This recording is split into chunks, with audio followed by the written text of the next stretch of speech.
I got something really, really timely for you tonight. There has been so many new terms that have been added to this wedding landscape with the different or the limitations on wedding size that have been not so universally, but implemented all over the country. 50 people here, 100 people here, 25, 10, different restrictions in almost county by county. And so that whole scenario has turned into a whole new language of terms to describe these things. And so we're going to hope tonight to sort out all of the new lingo and what the old words may take on some new meanings. So it's as you can see now, in far fewer words than I just described it, the new wedding types in 2020. Yep. So we have a lot going on with wedding types. It used to be just you said, hey, I'm having a wedding, and we all knew what was going on. We all knew there was going to be a ceremony followed by a reception, and which would turn into a big party, and then everybody would go home. Well, things have evolved. I've been in the wedding industry 33 years. Mark, you're the same or longer. So we just watched it all evolve. So now it used to be big wedding and small wedding. That was pretty much it. Big wedding, small wedding, medium-sized wedding. Those were the choices. Right. And so now we have wedding weekends, starting with a welcome orientation for the people coming in from out of town, and then a rehearsal dinner, and then everything else, and then an after party, and then the next day. So it's all become a whole bunch of different things. Well, we all handled that really well. And everybody just worked with all these different types of weddings, and we just made it work. But then 2020 hit, and along with things, it got confusing, and people don't know what to call things. We now have Minimonies, micro weddings. We have shift weddings. We have multi-weddings. Elopements, people were trying to change what they are, but they're still the same. If you knew what an elopement was, it's still the same. So let's start there. Mark, do you want to pull up the flow chart that has been so helpful for wedding professionals and for brides? Wedding pros can use this. Brides can use this. It's just helpful. This you can find at teamweddingmarketing.com/wedding types. That's where you can find this graph. And we're going to work through this tonight. We're going to try and go through it really quickly. There is a blog at that same place at teamweddingmarketing.com/wedding types. That's where you can see descriptions on all of this. But what we have is, let's just start with at the top. Are we going to make this so we're not visible, Mark? Or are we just going to talk about this? I think we've already made it so we're not visible. Okay. So, well, let's just talk about this, because from what we know people, any of you wedding pros, we're talking to wedding pros right now. We know that if you're going to do a live, people want to not look at a graph. They want to actually look at the actual people. So we have learned that. So we will look at ourselves, because that's what we've been told to do. We would rather look at the graph, but I know what it says. So when a bride comes to you and she says she wants to have a wedding, I think the first question is, well, first of all, we're in COVID. We're in the pandemic. Things are limited. Every state's different. We have a whole bunch of different people watching from different states. So we're not even going to go into that. We're not going to talk about the CDC or anything. We've kind of simplified it to, do you want 50 people at your wedding? Okay. So then at that point, the next question is, do you want to have all the elements of a wedding? And that's going to be a yes or no. If it's a no, then usually we're going into elopements. Elopements are what you always knew them to be, which is pop up. Run off and get married. Right. Pop up, run off and get married. Hardly any planning. Maybe nobody knows. If you do it local at the Justice of the Peace, you might have a little dinner afterwards with your closest friends and tell them, hey, we just got married. But that's an elopement. That's not to be confused with some of these other terms, micro wedding, mini wedding. So we're in Minimonies, not the same stuff. So now let's go into, do you want all the elements of a traditional wedding? And the answer is yes. Okay, follow-up question is, do you want a reception immediately following the ceremony? If you say yes, now we're going to branch off to, okay, next question, do you want all the elements of a traditional wedding? No, then it's going to be a micro wedding. And again, pop that flow chart up every once in a while, Mark, just so people can see it. Yes, there is a flow chart for all of this because it was confusing. When you have a micro wedding, we're in the bottom left corner of this. This is a micro wedding. What a micro wedding is think tiny. You're not going to have all the elements of a normal wedding, a traditional wedding, and you're also not going to take up the same time footprint. And a micro wedding is basically, maybe you don't want to have dancing. Maybe you can have, again, this is all pre-COVID terms, and this is all during the COVID times. These all apply. So a micro wedding is just a tiny wedding. Maybe the venue can't give you your date that you want, but if you come in and get married between 11 and 1 and do a micro wedding, they'll give it to you because they have time to clean, because the next wedding's coming at 5 o'clock and they're having a micro wedding. Or maybe you want to do a Tuesday evening, and they can fit in these micro weddings. So just think tiny. But if you do, I'm sorry.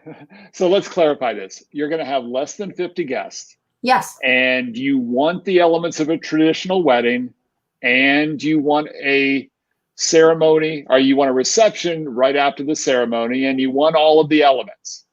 So if you don't want all the elements, it's a micro wedding. If you do want pretty much everything the same, just less than 50 people, what is that? That is a mini wedding, or by definition is also a small wedding. So again, these are names that are being pumped out around there. It's getting so turbulent and confusing. And so hence the flow chart. It's really a small wedding, which is less than 50 people by definition. Everything's the same footprint. Ta-da. That's it. So the less than 50, you have an elopement, which is run off and don't do much. You have the micro wedding, which is just some of the elements, or you have the mini wedding, which is kind of close to a traditional wedding, just without a lot of people.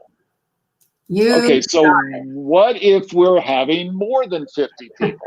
Okay, then we go to the other side of the flow chart. Now we start going down. Okay, so now here's the funny question.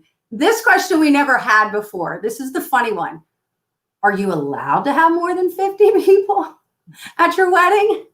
If you are, and then it becomes either a medium-sized wedding between 51 and 150 guests, or it becomes a large wedding, which is over 150. So that's how that works. Team wedding marketing is not condoning breaking federal or state laws. Is that the disclaimer? Okay. That is our legal disclaimer. We should have typed that up and had that roll across the bottom there. Okay, so we're back to, are we allowed to have more than 50 guests? If you want more than 50 guests and you're allowed to have more than 50 guests, what do you have? Oh, if you want more than, yeah, you have a wedding, correct. But what if you aren't allowed? Now this comes into these are the brand new terms that have just come out. We've got a shift wedding or a multi-wedding. So the shift wedding and the multi-wedding, what they're doing is they're dividing people up into groups with similarities, guests that have similarities. So what we have there is with the shift wedding, you're going to get your similar people together and you're going to move them through the wedding. Like maybe a bunch of people will get together, the family and closest friends come to the reception. And then you have, I'm guessing family is going to move the whole way through and do every element. Not sure how that works with the cleanup, but the shift wedding is the next group of people come to the first part of the reception. The next group of friends come to the last part of the reception. Or you could just do ceremony shift and then a reception shift. We don't know what's allowed. We don't know what cleanup is involved. Put that disclaimer up again. We don't know. These are things that are going on around the country. So it's called But we do know you may need 3 cakes if you're having 3 shifts. Cake bakers, ding, ding, ding, ding, ding. Yeah, a bunch of different things for sure, or the cupcakes or whatever. So then we have the multi-wedding, which is another option, which is taking your people that were going to come to your wedding and move them through with groups. Like maybe everybody from the office doesn't interact with any of your friend groups. Maybe you want to invite them to the after party, and they're more than happy to just come to that. Maybe you want to have some people, the rehearsal dinner is a group of people. The Sunday brunch could be a whole other group of people. Maybe that's your girlfriends from high school, but you really don't hang around with them now. That's what the whole multi-wedding, think multi-events within your one wedding. Got all that? And then we have one final thing. We have another one. We left it off of the other side. No, of the it's okay. equation. It's okay, because there's a reason that we're going to hit this one last. It's on the other branch, and I wish you could see my pointer, but the biggest box on the page at the middle bottom, and the Minimonies with a sequel wedding. This seems to be the one that's now at 25% of all weddings have changed into a Minimonies with a sequel wedding. So what that is that is somebody that wants to keep their wedding date. Maybe they picked, 10, 10, 20, 20, and they want to keep that, but they can't have the wedding that they want. They can't have the 150, or they're not going to chance it. So what they are doing is they're going and they're having a mini wedding, and they're going to then follow it up with a sequel wedding at another time. Since you're legally getting married in the Minimonies, you may not want to do that ceremony part again when you do your sequel wedding. So the sequel wedding could be a year later, or you could just put it off for a while. But these have been around for a while. This isn't really a new thing. We just didn't call it a Minimonies. The Knot came up with Minimonies in 2019. And they were using it more to discuss people that maybe it was a cultural event. There's like different cultures. And so they were going to have, big weddings, sequel weddings, maybe to blend the cultures.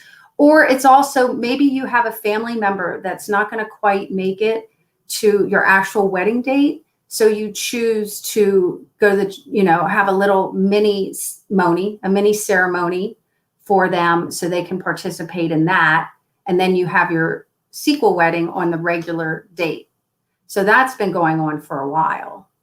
Okay, so this COVID stuff has complicated this industry in so many ways. And it's complicated it even more with all of these different options. But it's important that everybody speaks the same language. So before we wrap up, let's go over them one more time. An elopement is kind of what you always thought it was.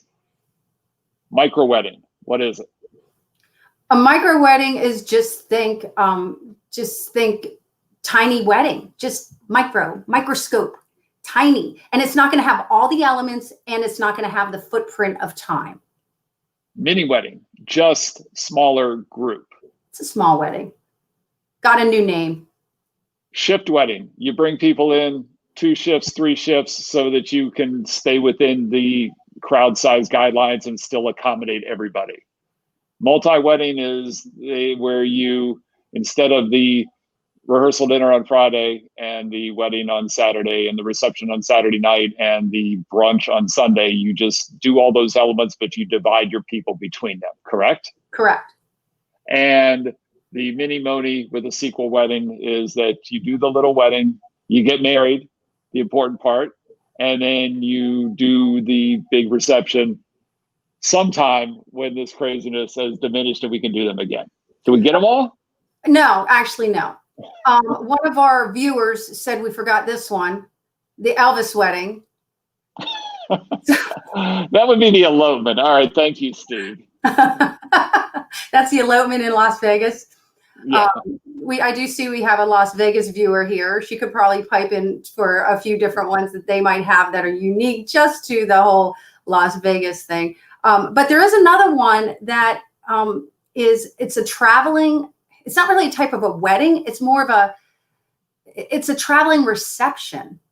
So what they're having happen is they are possibly doing like the Minimonies, and then they're not doing one reception. They're kind of traveling to their groups of friends and having little parties at their groups of friends. Like maybe they have to travel to the West Coast and go to California. They live on the East Coast, but they're going to go to California because those groups of friends can't make the flight, won't make the flight. And they're over there and they want to party with the new bride and groom. So the bride and groom either drive over or they fly over on their way to Hawaii for their honeymoon. I don't know. It's just this flow chart. There was not enough real estate on that flow chart to do them all. But I think we got it all. I'm not seeing any comments otherwise. But the flow chart you can find at teamweddingmarketing.com/wedding types. And while you're over there on teamweddingmarketing.com, make sure you sign up for your free marketing checkup where Renee and I will take a look at what you're doing.